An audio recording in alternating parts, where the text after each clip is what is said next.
আজ আমার কেন এমন সাজতে হলো, চলো সবকিছু শুরু থেকে বলি। হ্যালো গাইস, সকলে কেমন আছো? আশা করি সকলে ভালো আছো। আর আজকে আমার 100 দিনের চ্যালেঞ্জের 24 নম্বর দিন। আর আজকে আমি যাচ্ছিলাম একটু আমার আব্বা ডাক্তারখানায়, কারণ ওখানে একটু কাজ আছে। তো সব কিছু দেখাবো, সাথে থাকো। তারপর ফাইনালি হাফ রাস্তা চলে আসলাম। আর আমার কেটিএম তো চলছে একেবারে 110-এ। দেন তারপর কেটিএম এর ইঞ্জিন ঠান্ডা হওয়ার জন্য গ্যারেজ করে দিলাম। তারপর চলে যাচ্ছিলাম আব্বা ডাক্তারখানার ভিতরে। আর এখানে এসে দেখি আব্বাজি বসে আছে। দেন তারপর চলে গেলাম সোজা নিচের ঘরে। আর নিচের ঘরে এসে দেখি নিচের ঘরটা পরিষ্কার আছে, তার জন্য তারপর চলে গেলাম উপরেতে।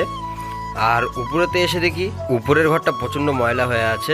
এখন লেগে পড়বে এই উপরের ঘরটা পরিষ্কার করার জন্য। যেহেতু উপরের ঘরটা ব্যবহার করা হয় না, তার জন্য পুরো সারা জায়গায় বাক্সায় বাসা বেঁধে নিয়েছে।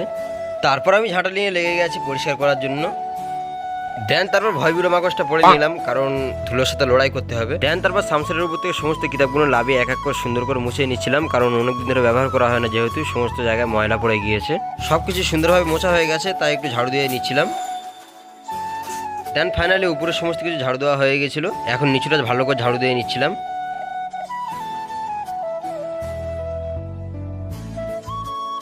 দেন ফাইনালি সমস্ত কাজ কমপ্লিট আর পুরো ঘর পরিষ্কার হয়ে গেছে।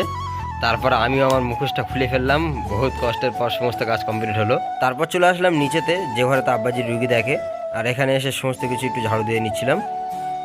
তারপর ইঞ্জেকশনের সমস্ত বাতিল ফাইলগুলো বস্তার মধ্যে গুছিয়ে নিচ্ছিলাম বাড়ি নিয়ে চলে যাওয়ার জন্য।